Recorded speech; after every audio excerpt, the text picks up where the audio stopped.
Yeah, it's the AEW Revolution post-show here on the Ringside Report Network. What was your match of the night? How do you rank AEW Revolution? Let's do it. Start.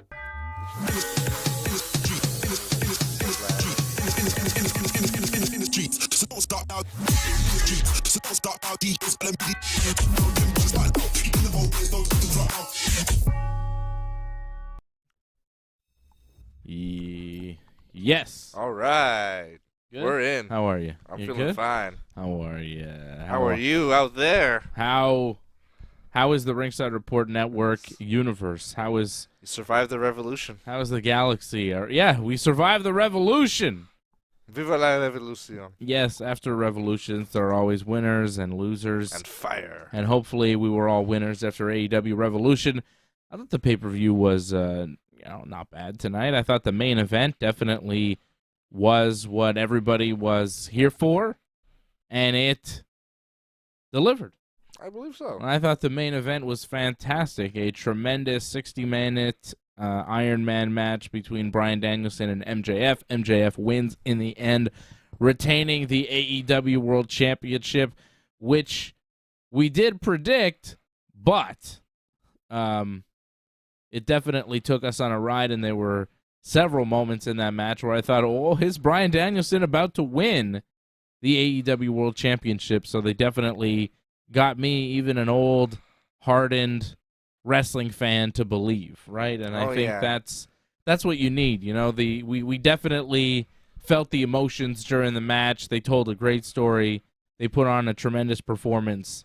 And I'll give you right off the bat my match of the night. I think it's pretty easy. It's MJF and Bryan Danielson, the Iron Man match that went over 60 minutes because they went into sudden death overtime. Up until that point, though, I thought Hangman Adam Page and Jon Moxley had the match of the night. Tremendous, tremendous brawl there in the Texas Death Match. We'll break down every match on this pay-per-view. But I don't know about you. We haven't discussed it yet, what your match of the night is. I want to know from everybody in the chat that's watching live, what your match of the night was if you watched AEW Revolution. But right off the bat, my match of the night is the main event, the 60-minute Iron Man match. We'll break that down here in a second. But what a match. For me, I think I'm going to stick with Moxley and Hangman. As my match of the night. I enjoyed the Iron Man match. No, you're good. Yeah.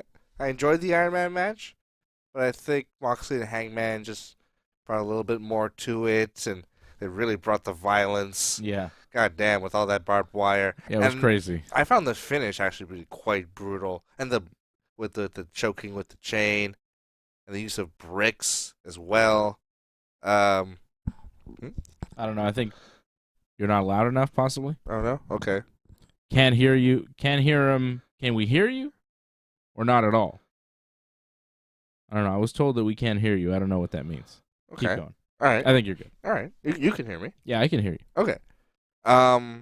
So, and I think I didn't really like the finish of the Iron Man match.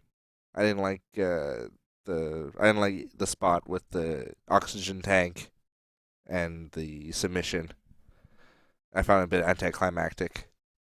So, because I love the finish to the Hangman Moxley match. So that is my pick. And to give this a rating on 10. Whoa, we're dropping the ratings on 10. You're jumping the gun here, but go for it. Am I jumping the gun? I apologize. No, I'm ready for it. Let's do it. Just right off the bat while I was still kind of fresh. I'm going to say a nice 7. That's fair. Two high-quality matches and a collection of average matches. Yeah. Nothing bad. No, nothing really that reprehensible. No, but nothing in the other matches, other than the Hangman Moxley and the Bryan MJF match, in the other matches, we didn't see anything extraordinary. Yeah. Out of this world, right? It was just kind of boilerplate. Yeah, similar to what we'd see on an episode of Dynamite, whereas Hangman and Moxley, they definitely picked it up, as did MJF and Bryan, obviously.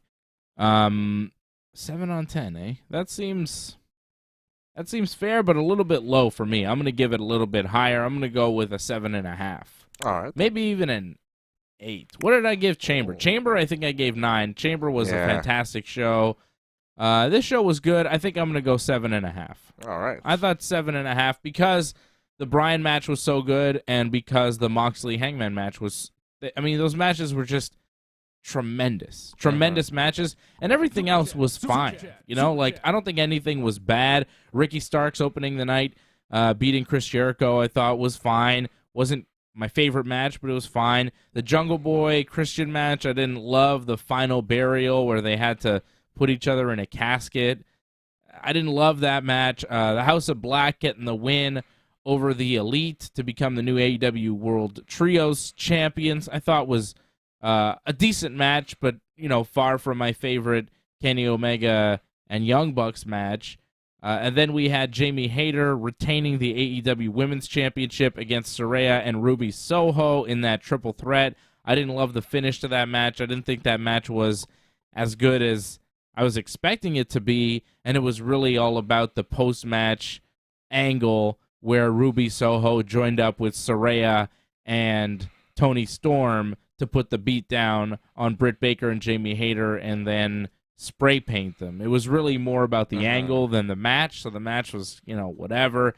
Wardlow, Samoa Joe. Wardlow getting the win over Samoa Joe with choking Joe out, I thought was a little bit of a weird move. The match was fine. Wardlow is the new TNT champion, but it wasn't, you know, a great match by any stretch. And then we had the Guns retaining the AEW tag team titles over the Acclaimed, Jay Lethal, Jeff Jarrett, and Orange Cassidy and Danhausen. Danhausen taking the fall there, and that match wasn't anything special. I think I enjoyed that one. I mean, it was all right. But that's it. Like, they were enjoyable. They weren't bad. I enjoyed everything on the pay-per-view to a certain extent. You know, there were some matches I enjoyed way more. And if not for those matches, the rest of the pay-per-view would kind of feel like, you know, whatever happened. But the four-way was, you know, fine. But again, I thought it was more about the post-match angle where FTR came out and started brawling with the Ass Boys. Oh, boy. And somehow Dax came up bleeding at the end of it. Dax's eye was all busted up. I guess he took some live rounds from one of the Ass Boys there as they were throwing punches at each other.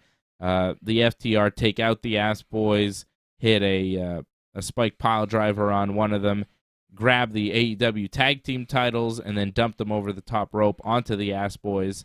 And Dax was bleeding, and it was crazy, and people were going nuts for the FTR, who, you know, if you listen to the Dax Harwood podcast, he's been talking about the future of FTR and taking some time off, and FTR's contract with AEW being up in April, and now here, all of a sudden, on March the 5th, we see FTR show up for AEW. So I thought that was interesting that FTR showed up and FTR returned to AEW. And I thought, again, that match was fine, but it was more about the post-match angle to me. Yeah, like I noticed, like Cash, I think it was Cash. Dax is the bald one, Revival. Cash is the haired one. Even after the throwing of the belts, which felt a bit like unceremonious and like a bit of like a shoot, he was like looking at the Guns and like going like suck it and being like fuck you afterwards too. So like definitely some heat there. That felt real. Dax looked like pissed off. Yeah, I think there's something there. Yeah, and like I think at one point like Cash wanted to be like, let's raise our hands, and like Dax was just like not having it and just kind of soft doing his thing, blowing off steam. Yeah, Dax Harwood seems like he can get upset. You know, if you listen to him, he definitely talks about getting upset sometimes backstage in AEW. Harold Schneider dropping the super chat. Thank you, Harold. Acknowledging Harold Schneider joined out ringsidereport.net as Harold has done. He is one of the members, and he drops a super chat tonight. Says, enough with the barbed wire and Moxley. Don't need it. But otherwise, 7 out of 10. So he agrees with you on the ranking of the pay-per-view, but did not like the Hangman Moxley match. So that was your match of the night. He didn't like it, but you both scored this pay-per-view a 7 out of 10. I'm giving it a little bit of a higher rating. I'm going 7.5 out of 10. Let me see it in the chat. What are you rating this pay-per-view here tonight?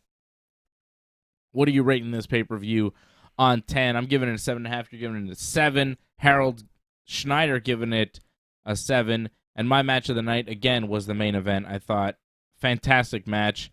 And we can start with that and then work our way back to some of the other stuff.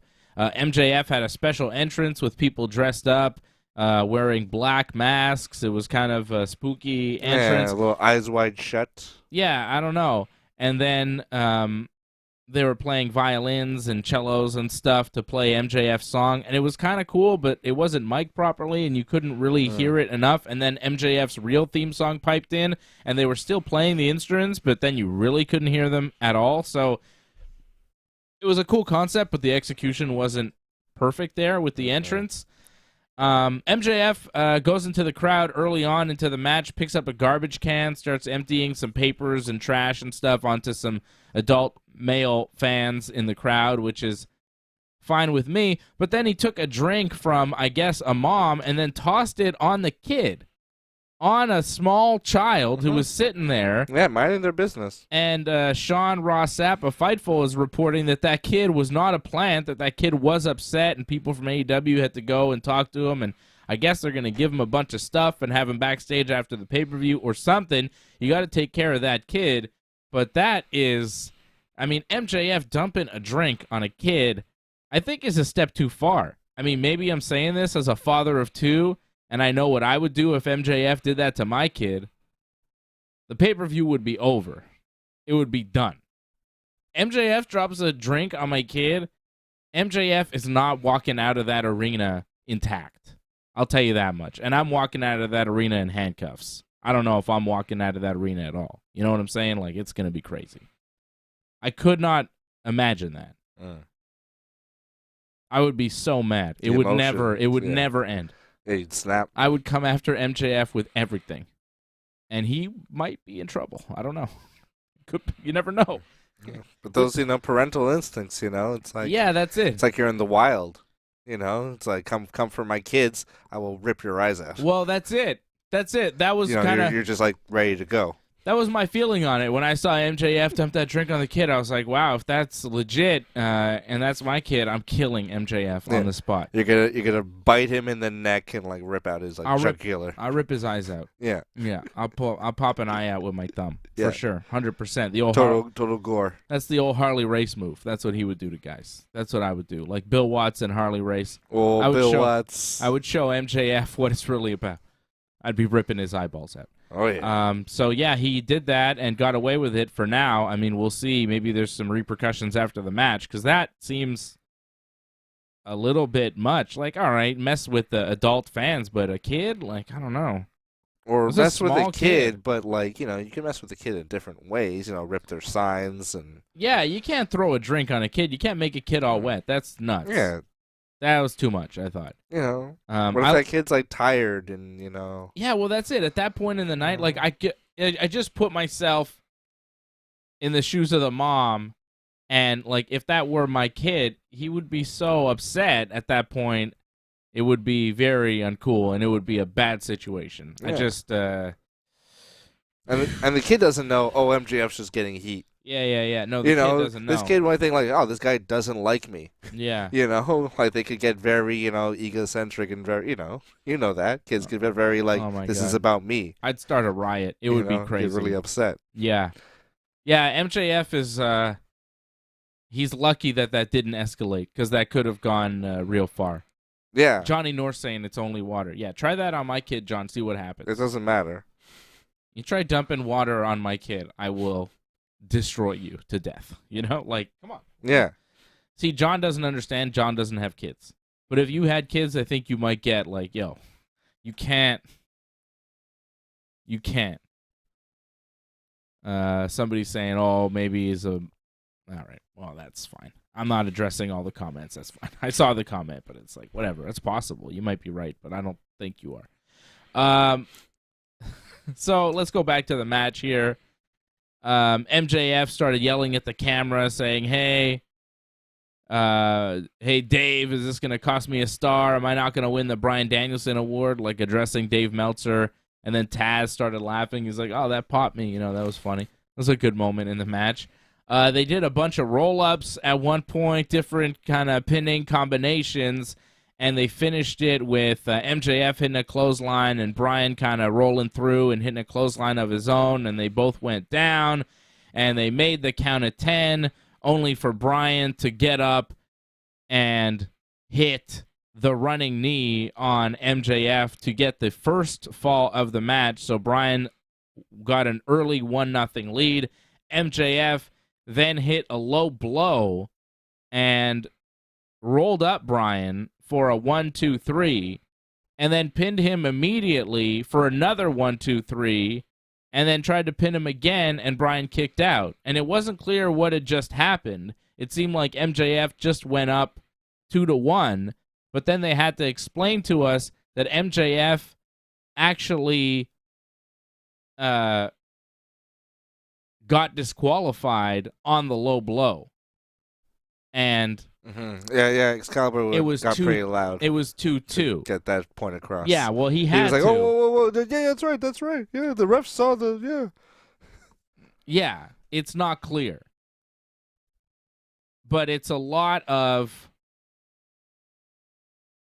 It was, a lot of confusion at that point in the match where MJF low blows him, and you're like, well, wait, didn't he get disqualified? Didn't Bryan just win a fall there? And then he rolls him up, and 1-2-3, and then immediately pins him again, and you're like, there's no break in between, there's no checking on him, there's no nothing, and it's like 1-2-3, oh, MJF just got 2.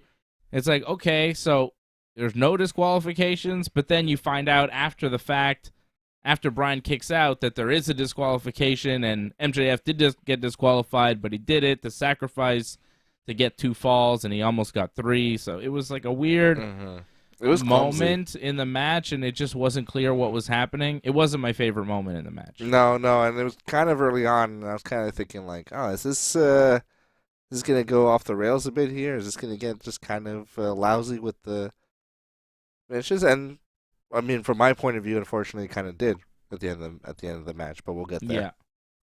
Yeah. Yeah, there were some shenanigans in the match, right? Yeah, I could see where you didn't love some of the moments here in the match. So MJF has now evened the score at 2. He hits a top rope elbow drop at one point on Bryan, who's on a table on the floor, breaks the table, breaks Bryan in half. MJF hit a tombstone pile driver a little later on Bryan on a table that was already broken there outside the ring, which was nuts. That jumping tombstone pile driver on the broken table on the outside, crazy. Like a jumping tombstone alone is like a serious move. Like, Taker only busted that out to like retire Shawn Michaels. Like whenever I saw Taker do a jumping tombstone, that's like the only one I can think of. So, like, for MJF to just be like, here, jumping tombstone onto an already broken line on the outside, like, whoa, Jesus, that's a spot. Yeah. I was wondering with the tombstones, was he trying to be like, yeah, I can do it too, you don't have to be Undertaker to do tombstones. I'll do 2 in a match. And I felt like... Yeah, a lot of tombstones in that match. Felt like he was making a bit of a statement there. I guess. Not like a shot, but just saying, like, it's not that special a move. Here, I'm just going to... I don't think it was a statement there. I just think he wants to use it, and it seemed like he had a lot of good moments to use it in the match, including on that move there through the table, that was the broken table outside on the floor. He hit a hangman pile driver on Bryan to take the lead in the ring. He hit that pile driver in the ring, 1-2-3, and then he had the lead 3-2 for a good chunk of the match. Bryan got MJF to tap to the Regal stretch around the 10-minute mark to even the score. MJF hit a tombstone, again, another tombstone from the second rope, but sold his knee. He was selling his knee for a good chunk of the match, right? And Bryan was selling his arm.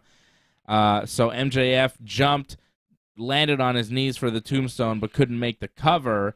Bryan then put MJF in a half crab for the final minute of the match, but MJF wouldn't tap time expired, they announced the match was over as a draw, and MJF had retained the AEW title. The crowd was upset, chanting bullshit. MJF got pumped with oxygen. He got an oxygen mask like immediately after the match by doctors. And Tony Schiavone, which would play a factor later in the match, I was like, what's that oxygen tank doing there? And of course I should have known. Tony Schiavone was getting a message in his headphone, and then it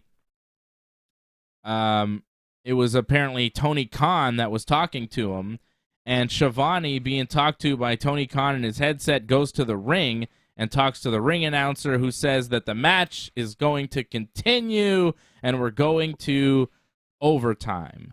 So Bryan and MJF continue to wrestle. It's sudden death overtime. Bryan puts MJF in the half crab again. MJF gets to the ropes and taps out as he gets to the ropes. The referee goes to break the hold. Bryan thinks he's won because he's heard the tap. All the while, MJF sneaks outside the ring, grabs the oxygen tank. Bryan comes over, and MJF smacks him in the head with the oxygen tank. The referee seems to have seen it, but apparently he didn't. But like, if you look, like his feet are like placed where he's looking like directly at them when MJF makes contact. Like he messed up there. Yeah. Bryce Harper, whatever his name is. Bryce Remsburg. Bryce Harper's the baseball player. I know. The referee, I don't know. He missed it, I guess. So MJF hit the oxygen tank and applied the label lock, and Bryan looked like he was already unconscious and the match was going to end. The referee's checking on Bryan. He does the old 1, 2, and then he holds his hand up for 3, and you're like, oh, my God, that's incredible. Bryan is still there. The crowd starts chanting, yes, they're behind Bryan. They think, hey, if that's not going to take him down, maybe nothing will. Maybe he's going to win. We were excited. We're pumped. And then the crowd is into it, and MJF holds on to the label lock, and Bryan can't escape, and he's forced to tap out, and MJF wins. The crowd is just sad, shocked, dismayed, and MJF retains the AEW World Championship. He cheated to win, but he still managed to get Bryan to tap to his own move, and he also got the whole building to believe that Bryan was about to escape and win, but he didn't. It was quite a moment. It was quite a finish. I loved it. I thought the match was great. They told a great story.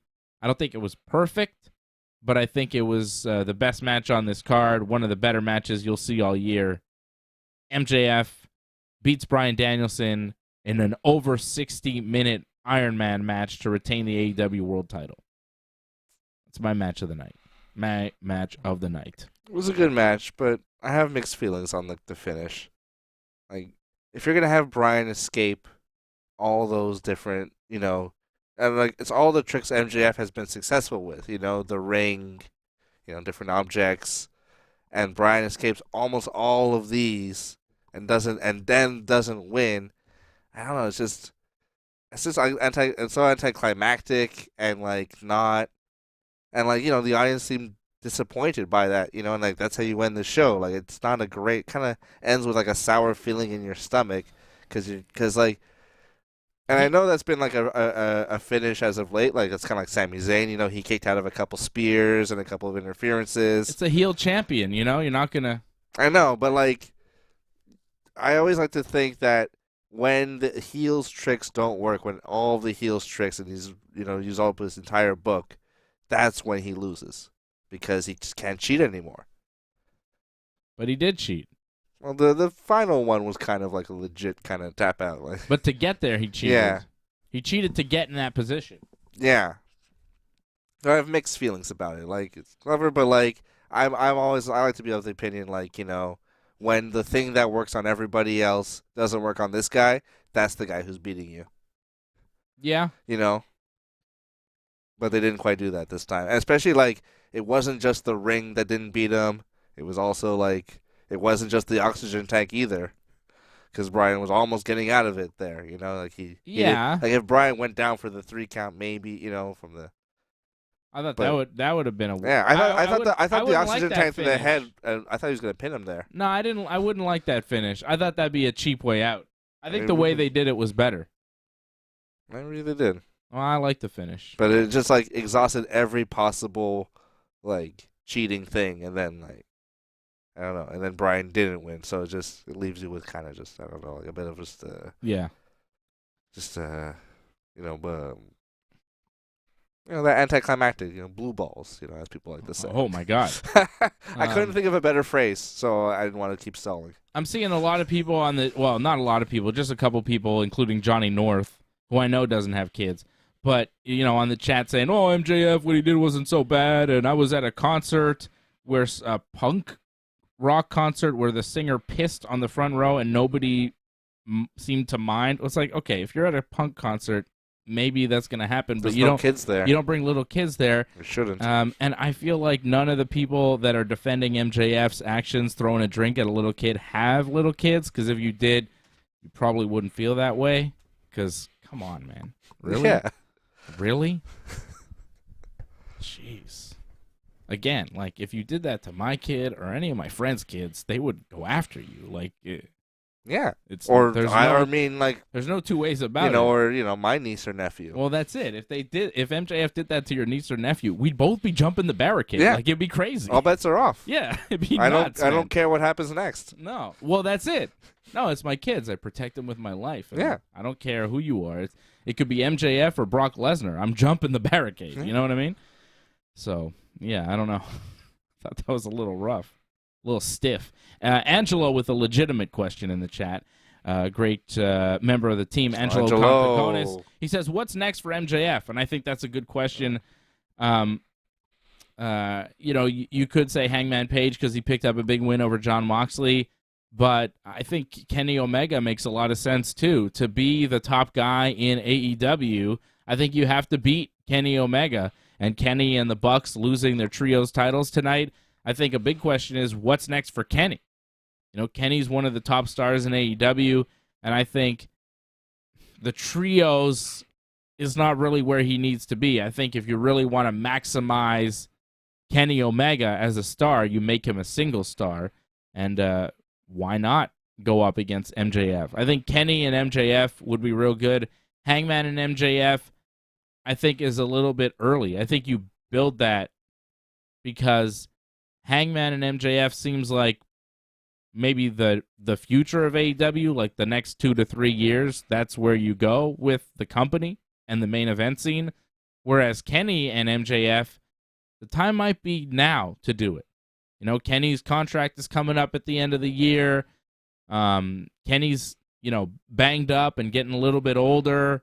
Who knows if he'll still be wrestling in, say, 5 to 10 years, right? Where Hangman and MJF, especially MJF, but Hangman too, a little bit younger. He's got a few more good years, I think, ahead of him than Kenny. So Hangman, I think you could wait. Kenny, I would go with now. That's how I would do it. I would go with Kenny. Oh, Trans Am saying I'm not defending MJF. If the kid was with me, I would be on. Blood and guts and everything. Yeah, all right. Thank you, Trans Am. Shout out to Trans Am. It was just somebody else, DJ something, and Johnny North. And Johnny North, I don't know. Johnny. Come on, Johnny. Get it together. If you were with my kid watching a wrestling show, you, me, and my kid, and some wrestler threw a drink on my kid, and you didn't help me beat up that wrestler, I would be very disappointed in you as a friend. You know what I mean? Yeah. Come on, John. What are you talking about? You know my kid. Yeah, a dirty look at my kid would be a problem. Yeah, thank you, Trans Am. Exactly. You look at my kid the wrong way, it's on. It's over. That's your blood. That's your key, baby. You got to defend the children. Ooh, daddy. You got to defend the children. MJF throwing a drink on a kid is a cheap move. And if the kid is not a plant, it's like, if the kid is a plant, fine. If he's getting paid for it, if he knows ahead of time, fine. But if the kid wasn't a plant, like, what the hell, man? Yeah, that's a little stiff. Low. Yeah, it's a little stiff. Yeah, and you could say real heat, but there's something else. That's not real heat. Yeah, that's a bit beyond. That's being an That's asshole. attacking a member of the audience. Yeah. Well, that's assault. Yeah. You know what I mean? It's assault on a minor, too. Like, come on, man. You can get in real trouble for that. Yeah. California, there could be a law. yeah, MJF could go to jail. I mean, it's not. You can't just do whatever you want because you're a bad guy wrestler. You can't go into the crowd and start hitting people because if they hit you back, like, what do you think's gonna happen?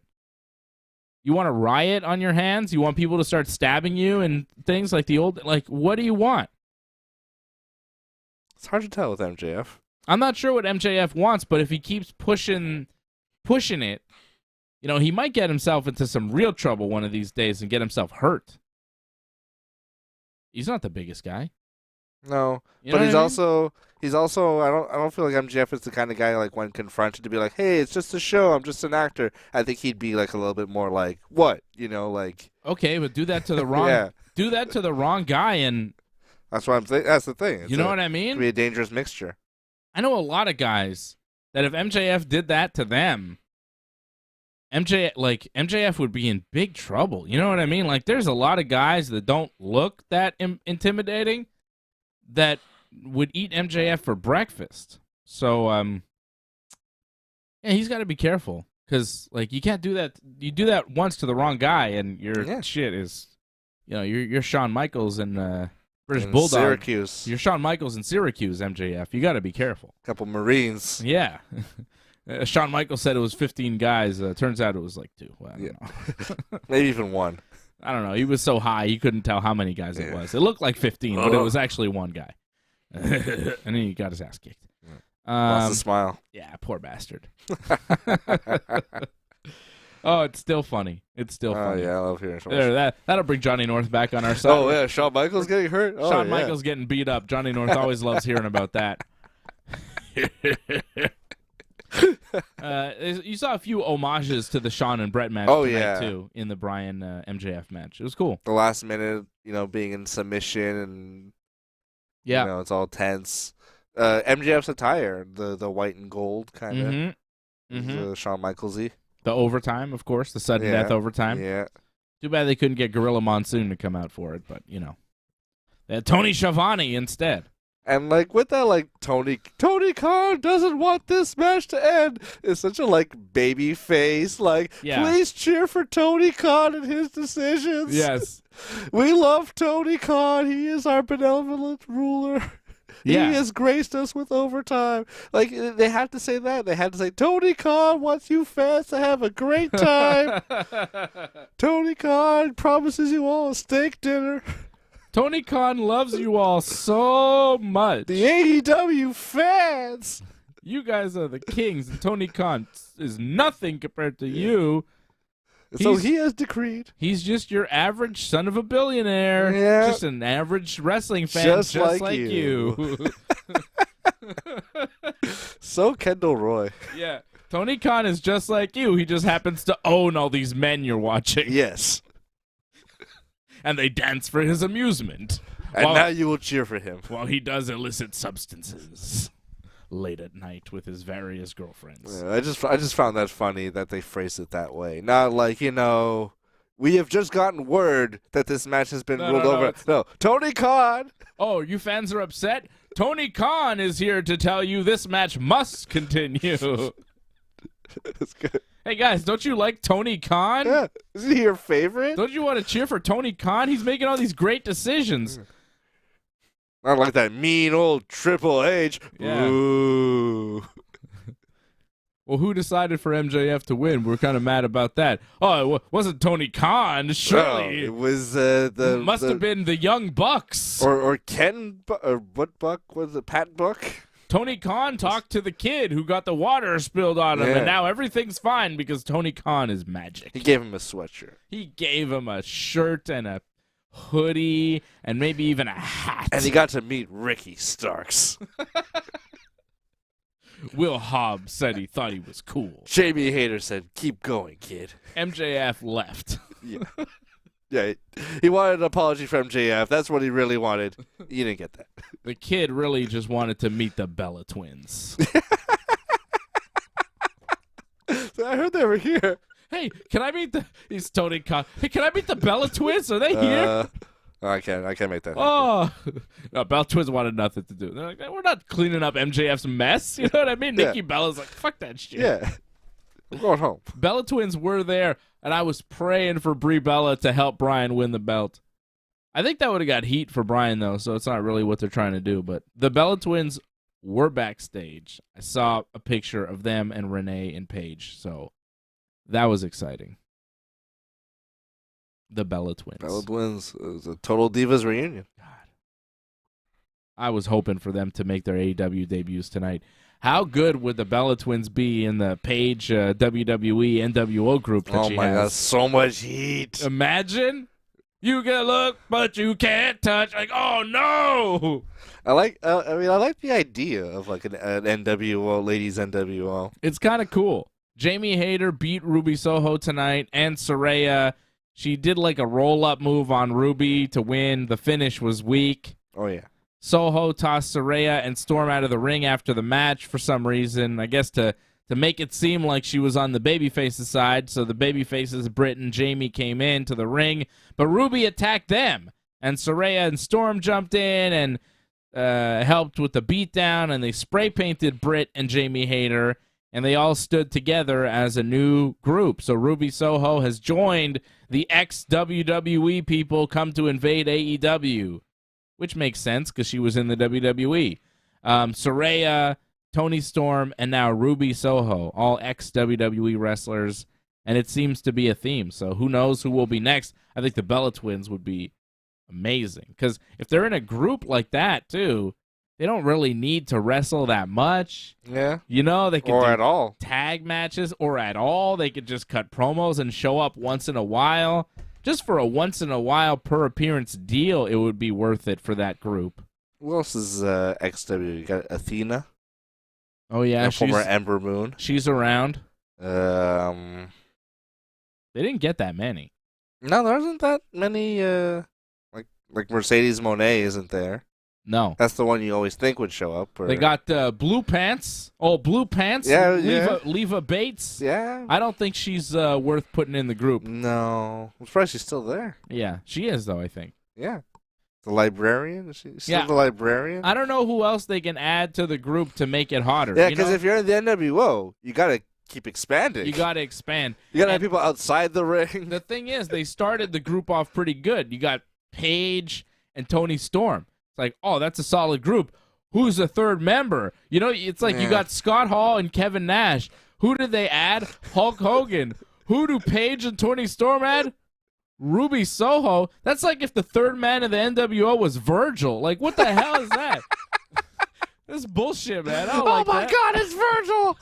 Who's the third What's he doing here? Yeah, exactly. Not this way. This is garbage. Nobody wants that. Nobody wants that. It's a dark day in wrestling. So, you know, Ruby Soho is cool and all and a nice little addition to the group, but she's no leader of the group. She's just like another goon.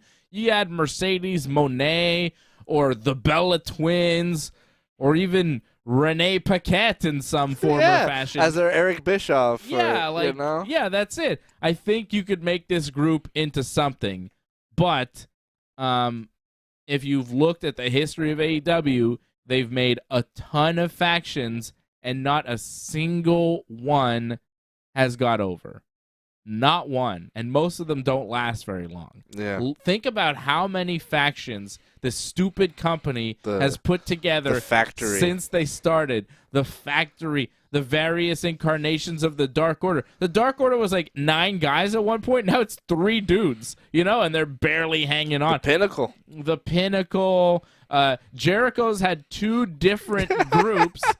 And with some of the same guys. Mostly the same guys, right? Like, he's had Jake Hager and Sammy Guevara in both groups. It was now it's the Jericho Appreciation Society, and before it's the Inner Circle, right? Yeah. And it's basically the same group, except they've added a couple guys and lost a couple guys. Like, they lost Santana and Ortiz and got Daddy Magic and Angelo instead. Like, you know what I mean? And none of these groups ever get over, and they kind of appear and disappear to varying degrees. House of Black is kind of a thing that hung out for a while. The triangle. The Death Triangle. Yeah. The Death Triangle was the thing they tried to get over. They just had a goddamn best of 7 with the Elite, who's the only group that stayed around and worked for the past several years since their inception in AEW. Because they worked before. Because they are the group. They are the company. It's all Elite Wrestling. It's their damn thing, right?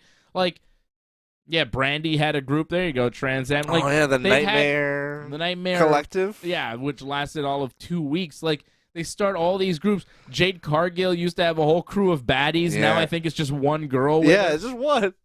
It's crazy. Something great. None of these groups work. So, okay, Paige has a group, but like, well, what is that really? You know? Yeah. Even Britt Baker and Jamie Hayter, they used to have Rebel. Where's Rebel? Yeah, what happened to Rebel? Rebel wasn't there tonight. It's like none of these groups survive. AEW has tried to make so many different groups work, and they never, ever do. None of them. None of them. Makes you think. And they keep trying. Yeah. And none of them work. And they get the Blackpool Combat Club. Yeah. They lost What is Regal. that now? They lost Regal. They lost Bryan through dubious circumstances. It's really unclear. And they have Wheeler, Utah, Claudio, and John Moxley. Kind of Moxley? They're not from Blackpool. Yeah. It's just odd. No, Claudio was there after the Moxley match to kind of help him to the back. But yeah. Let's get some coffee. They make all these groups. Nothing ever comes of it. So I like we could have all these great ideas about what the Saraya former WWE wrestler group is, but really it will probably be nothing. They'll probably lose to Rebel, Britt, and Jamie Hayter in 3 weeks on Dynamite. And then the Rebel? Yeah. Oh, yeah. Rebel. Yeah, because who never wrestles. That's how they do things in AEW. Like, they go back and forth, and nothing really matters. Like, it's... Yeah, nothing matters. And that's why their groups don't get over, because they don't push them strong, really. Yeah, it's a real shame. Because there's potential. You know, like it really does make you think, though. If you think about all the AEW factions that they've started since the beginning of this company, and how many of them actually last, none of them last. And none of them ever really work. No. And they don't ever push them the right way. Where there's like a dominant group where you're like, oh shit, have you seen these people? Like House of Black should be that. But it doesn't all. But no, they don't feel threatening at all. No. They just feel like bad regional theater. Yeah, well, because it's goofy and it's just odd, and the promos aren't great. You know what's funny? Even the matches, like the match tonight, House of Black beat the Elite tonight. Brody hit a pile driver thing on Matt Jackson to get the 1, 2, 3. They're the new trios champions. The most impressive thing that happened in the match to me was Julia Hart taking an accidental V-trigger on the apron. That was pretty cool. And then Kenny Omega and Julia Hart bumped off the apron after taking a knee from Kenny. And then Kenny just going like, yeah, well, shit happens. It's funny. But that, like that. Yeah. But that match wasn't great. No. And the fact that they won like doesn't make a difference. But it's funny how these just scary gimmicks just don't work. It's hard to pull off spooky, man. But like, because it's one that worked, like Undertaker. Yeah. Is the one that shouldn't work. You know, like when you think about Paul Bearer and how over the top and everything, you think that one where it's like almost like playful spooky. Yeah. That one worked the best. It's funny. It's and the ones that try to be all dark and scary and heavy metal and you know. Yeah, okay, but Ministry of Darkness worked. But yeah, Undertaker stuff always worked. Yeah, it's funny how but they the other spooky guys in wrestling never seemed to really pan out. No. But I was a kid when Papa Shango was going, and that kind of worked for me. But I don't know. Yeah. Shango was good, but that was like around the same time. Yeah. But like post Taker, people were like, okay, how do I become Taker? Like all that Bray Wyatt stuff. Yeah. How do I be Taker? Kind of. It was. Some people like the Bray Wyatt stuff, though. Yeah. Some people are. But. Yeah, I don't know. Most people don't seem to like it. Yeah, and it feels like people are starting to not like it more and more. But the House of Black stuff, they're trying to be all spooky, and I don't. And like they botched their finish tonight. Like it goes black, and they're supposed to be like disappeared. Yeah, but they were just kind of walking off. Yeah, like Julia Hart is like on the apron, like walking off, and just like. Well, it took them a little bit extra time to leave the ring because I think Brody King had his kid there with him. Okay. When they celebrated their tag team win. It just looked bad. Yeah. It's like someone threw a smoke bomb, and then when the smoke clears, you just still see them leaving.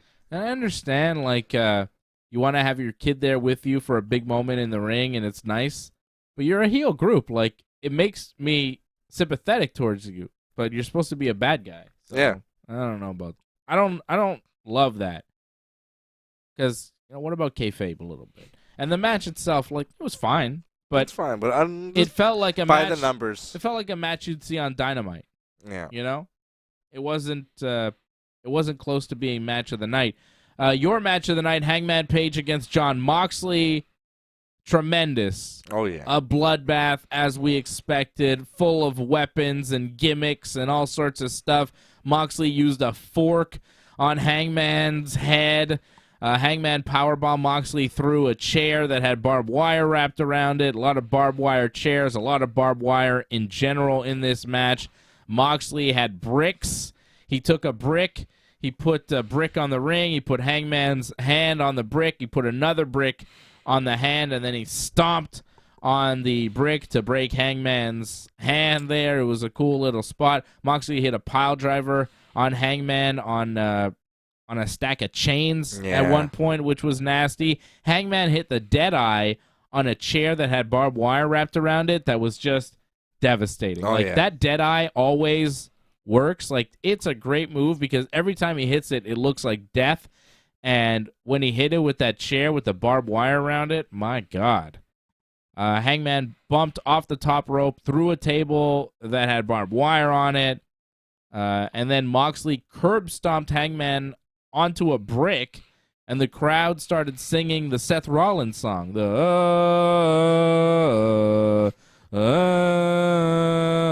Like, they were singing the song for Seth because it was clearly, it was clearly doing Seth's move, and the crowd recognized it. And I think a lot of people were thinking that, and it was cool that the crowd started singing there. It was a cool moment. Yeah. I liked it Because it wasn't everybody.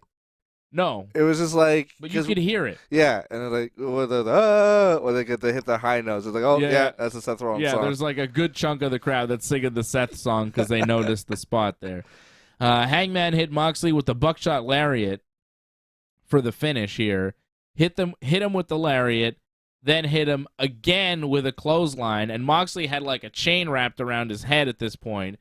Hits him with another clothesline. Moxley goes over the top rope, still with the chain wrapped around his neck. Tight. So Hangman is hanging him with the chain and pulling him and choking him. Oh, he's a hangman. Yeah, he's a hangman. Yeah. What? It just hit me. It hit me right away. I was like, oh, he's hanging him. I get it. Hangman. So it's Texas Death, too. He's like, come on. Keep up. It's pro wrestling. It's not that Cowboy deep. Justice. It's not that deep. So he hangs him, and Moxley taps out, and Hangman wins the Texas Death Match. So Hangman gets the big victory over Jon Moxley that he was looking for, and I thought the match was fantastic. I thought that the main event was match of the night. You thought that this was match of the night, and I'm not going to argue with you because they were both same here. Tremendous. Yeah, it's right? You could pick either. It's both very viable claims. Yeah, like if you picked Samoa Joe and Wardlow, I might be like, what? Or the ladies triple threat. Yeah, exactly. But yeah, Hangman and Moxley and Bryan and MJF were the MVPs of this pay-per-view for sure. Tremendous stuff. Great matches. And they were the reason why this pay-per-view had a high rating for me. It wasn't the opening match. Ricky Starks getting the win over Chris Jericho. The match was all right, but it wasn't anything, again, out of this world. Jericho used the baseball bat on Ricky Starks at one point while the referee was distracted, but Ricky blocked the Judas effect. It was a cool little moment there because it felt like Jericho was going to cheat to win, but Ricky fought his way out of it, hit his Rochambeau, 1, 2, 3, and Ricky Starks beats Chris Jericho again. No, that's not what Rochambeau is. That's what they said it was. I know, but Rochambeau, I remember from South Park. I kick you in the nuts, and then you kick me in the nuts, and whoever falls down first loses. That's right. Rochambeau. And Carmen always goes second. It's a rudimentary version of the great sport power slap. Yeah. Basically. I slap you in the face, you slap me in the face, whoever falls down first loses. Yeah. They should call that Slapshambeau. But no, it's Rochambeau. That's Ricky Stark's finishing move. It's some sort of pick you up and drop you move. Yeah. I mean, yeah, it's essentially what a lot of those moves are. You know what I mean? I pick you up and I drop you on your shoulder? Yeah, I think it's kind of on his stomach. I pick you up and then I drop you on your stomach and then you fall down. And makes a big slam. Yeah, everybody goes, oh. That's wrestling. Yeah, that's pro wrestling pretty much. It was all right. The match was fine. Starks got the win. It was by the numbers. It was fine.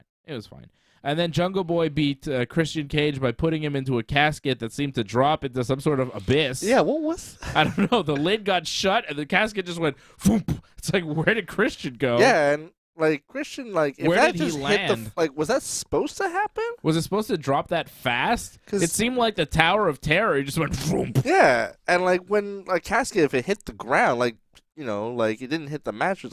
Christian's in there. He's gonna get hurt. Well, it's liable to get hurt in there.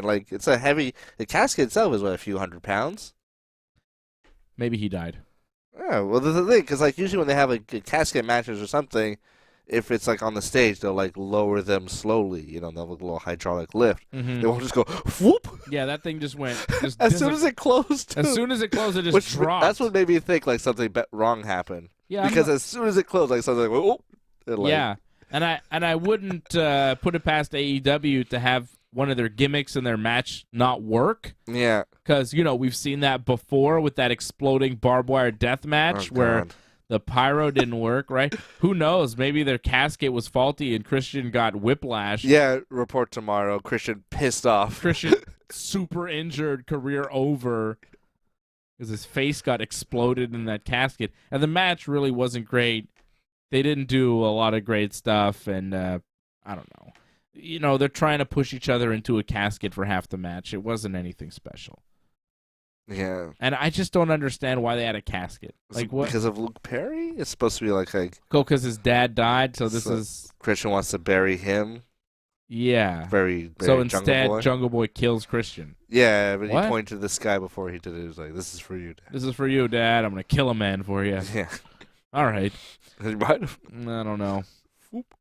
And what else happened on this pay-per-view? Wardlow beat Samoa Joe. Yeah. Choked Joe out. Choked Joe out with the rear naked choke. I don't like that because Wardlow is not a guy that's known for his submission moves, nor will he ever be a guy known for his submission moves. He's not that type of wrestler. You know what I'm saying? No, not He's at all. A big power move, pick you up, slam you, power bomb type of guy. So for him to tap out or to choke out, and Joe is a guy that chokes people out. That's his finisher. For Joe, Samoan submission machine. For Joe, the Samoan submission machine, to get choked out by Wardlow just felt like, what? It didn't feel like a finish that made sense to me. So I didn't like the finish. I thought the match was whatever. And it was right after that Texas death match, and the crowd was just too hyped for that Texas death match. And then whatever was going to follow that match was going to be kind of flat, and that's what happened with Wardlow and Joe. The crowd wasn't into it. I wasn't into it. Not even Louis Large was into it. Louis Large. Oh, Louis Large. Or Will Hobbs, as he's known to other people.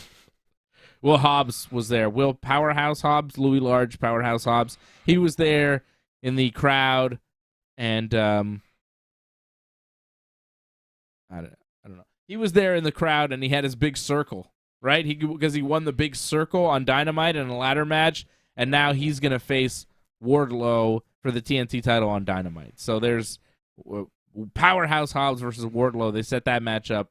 Powerhouse Hobbs was watching from some sort of skybox, but he just looked ridiculous. This gigantic man, I think in overalls possibly. Yeah, or like a cutoff shirt, but it was just too small. I don't know. He just looked gigantic. He was sitting in the skybox alone. There was no one around him, but you could see people kind of in a hall behind him, looking, kind of waiting for the camera shot to be over so they could maybe go back to their seats. I don't know what was going on there, but he just looked weird with that giant ring that he won, that big circle that he was brandishing, and he was holding it up I have this circle, you better watch out. Yeah, it didn't look good. It was weird, man. It was weird. And then the Ass Boys got the pin on Danhausen and Orange Cassidy to beat the Acclaimed and Jeff Jarrett and Jay Lethal in the Fatal 4-Way to retain the AEW Tag Team titles. And then FTR came out and they brawled, and we talked about that already, with Dax getting busted open. So FTR versus the Ass Boys looks like it's next for the AEW Tag Team titles. MJF, maybe Hangman is next, maybe Kenny. We'll see what they... Maybe Jungle Boy first. They'll bring that back. Maybe, which I don't think we need, but maybe for a short program here on TV. You've got Hangman over Moxley. Maybe Moxley takes some time off now after that match. Like, I could see him taking a little break. We'll see what they do with the Saraya, Ruby Soho, and Toni Storm group now. But Jamie Hayter's still the AEW Women's Champion. Who do you think's the leader of that group? Saraya. Yeah. She's the most senior member in the wrestling business. She's the most well-known. She's the most accomplished. I mean, she's the biggest star in the group, isn't she? I guess so, yeah. I think Toni Storm is probably... She's like the muscle. She's the Batista kind of. Like. Yeah, but she's like next up, you know? So what is Ruby Soho? I don't know where she fits. I think if you're calling them the NWO, you know, like I'd say Saraya is Hogan, Toni Storm is Kevin Nash, and Ruby Soho will be Scott Hall. Like, Hogan was world champ, Kevin Nash was world champ, but Scott Hall never was. And I think that's kind of where we're at with this group. Like, that's the pecking order, which was a term that they used a lot in the NWO, brother. The pecking order. That was great when they had the pecking order and all the NWO guys. Like, some of it was such a big group that they had some guys in the ring, like the main NWO guys got to be in the ring during their long promos on Nitro, but then they had their like extra NWO guys outside the ring, and Hogan would be in there like, the pecking order is like this, brother. NWO, like the big boys are in here and the jabronis are out there. Like, he would just be talking about how, like, these are the top guys in NWO, these are the other guys that do our bidding, and the pecking order, brother. That was great. Who was on the outside? Was Scott Norton on the outside? Yeah, like Virgil and Buff Bagwell and Scott Norton. Buff was always in the ring. I remember Buff always being in the ring. I don't know, man. But, like, DiBiase was always in the ring. Yeah. Nash, Hall. Giant, Hogan. The good ones. The cool ones. Steiner. Yeah. All right. So that's AEW Revolution. I'm giving it a 7.5 out of 10. Solid pay-per-view from AEW. Not as good as the last WWE pay-per-view, so look at that. WWE coming on strong. Yeah, no, Elimination Chamber was fantastic. And not just because I think I would have given it the same grade even if we didn't attend. You know? Chamber? Yeah. It's hard to tell. Yeah, but it was good. It was very good. People seem to really like it just watching on TV. Yeah. And like some spots were just some real like big time spots that the Hurricane Rana, the Montez Ford spot, it was quite a pay-per-view and people were very excited about it, and it you know, in retrospect, it feels like maybe it was a historical pay-per-view for the WWE, you know? People look back on, like, oh, Sami Zayn's almost moment, you know? Yeah, and the fact that we got to attend in person, that they did it in our hometown is pretty cool. We're lucky. Yeah. We're lucky we got to see that. Yeah, Montreal gets good shit.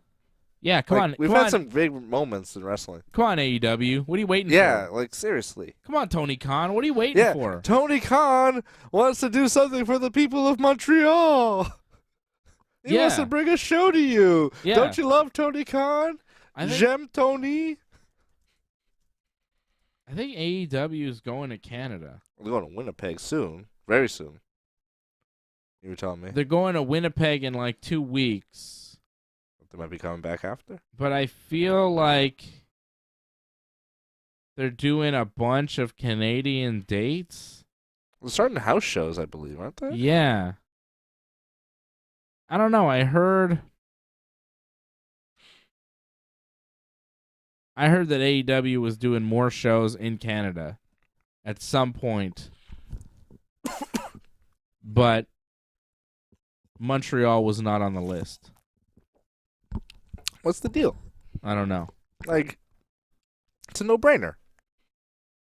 Yeah, we go crazy for AEW here. Yeah, I don't know.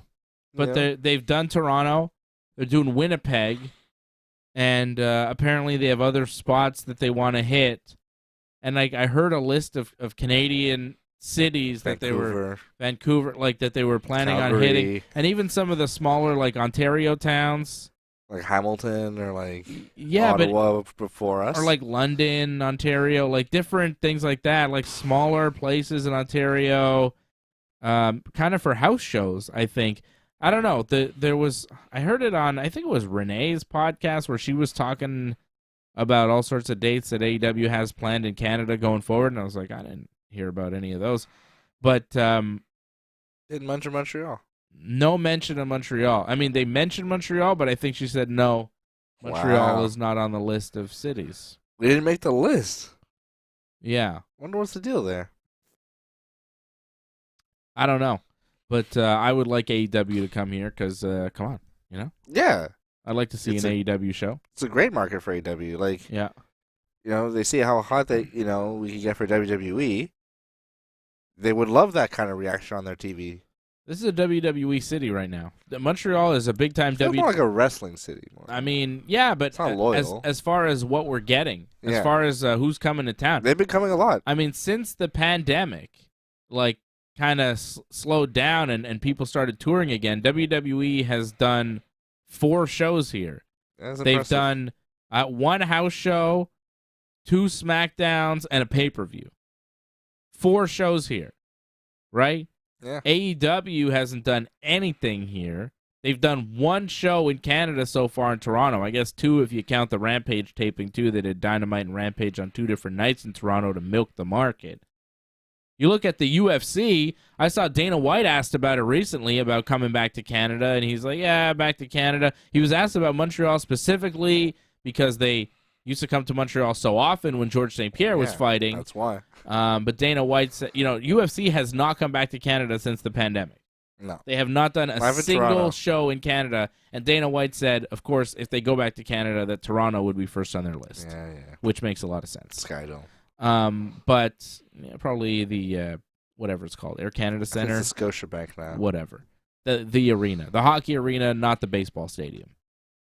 But that's where the UFC goes, and I think that's probably where they would go. So UFC, AEW, not showing Montreal much love, but you see what Montreal wrestling fans, Montreal fight fans can do and show up for when properly motivated with a big event like Elimination Chamber. So I'm a little bit surprised that companies like AEW and even the UFC aren't trying to do something again here in Montreal because I think wrestling fans, especially AEW, wrestling fans around the world looked at Montreal through that Elimination Chamber weekend and thought, wow, this is a pretty damn hot market. And as a Montreal wrestling fan and Montreal wrestling observer for the past, 30-something years, I feel like WWE hasn't really given us that much over the years. By and large, no, compared to like other regions. That's Toronto, why I think we were starved for this Elimination Chamber,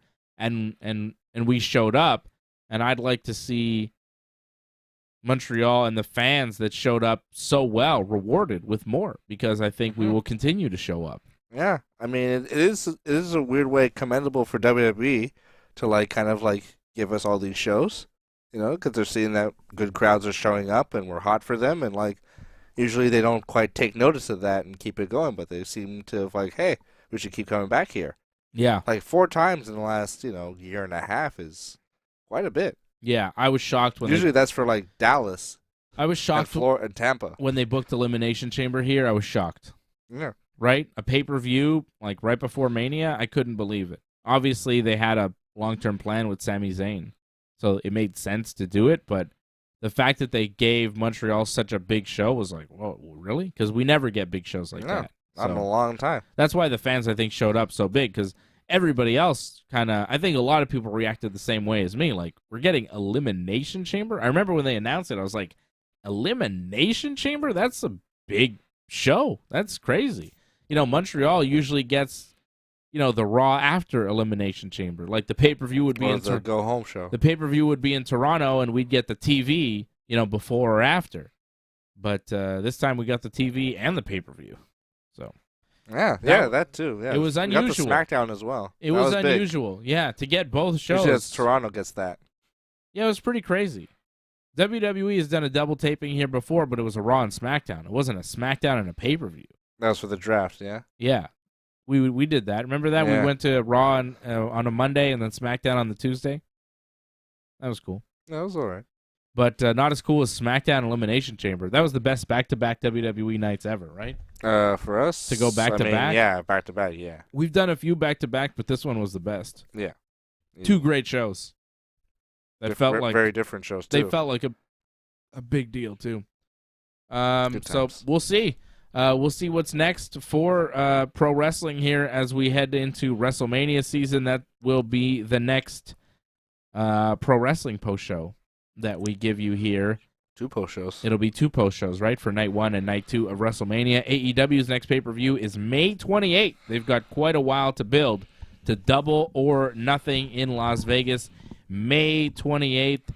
I believe it'll be at the T-Mobile Arena, which is the big arena there where they do all the UFCs in Vegas. That's where John Jones won last night in incredible fashion in just 2 minutes to beat Cyril Gane. Go watch our UFC 285 watch along right now on the Ringside Report Network. I will be back here talking some MMA Thursday night at 8 p.m. for Ringside Report MMA every Thursday night at 8 p.m. Eastern Time, and every Friday night at 10 p.m. Eastern Time with Johnny North talking pro wrestling for Wrestling Uncensored.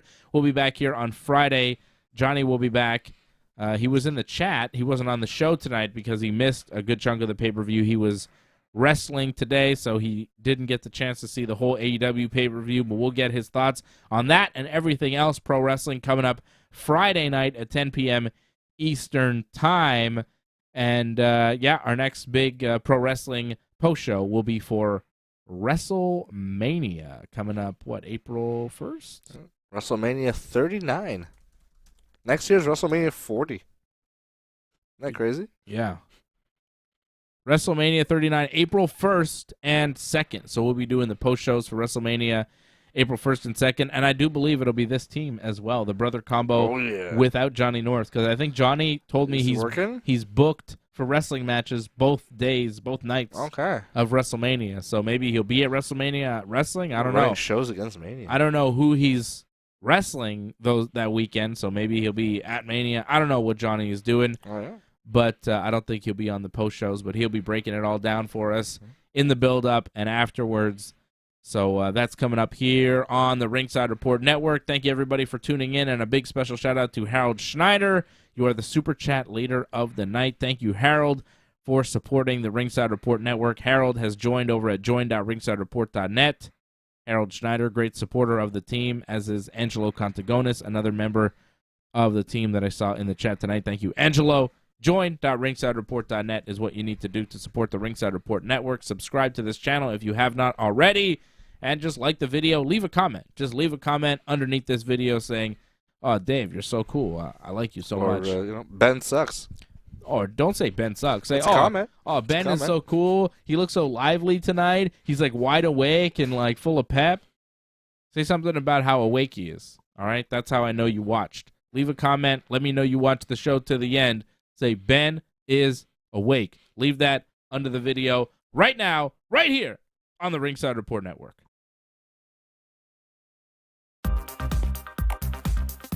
Please join in and give your support to Ringside Report Network.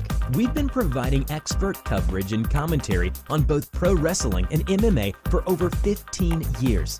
Go to ringsidereport.net/support to find out more ways to support the channel.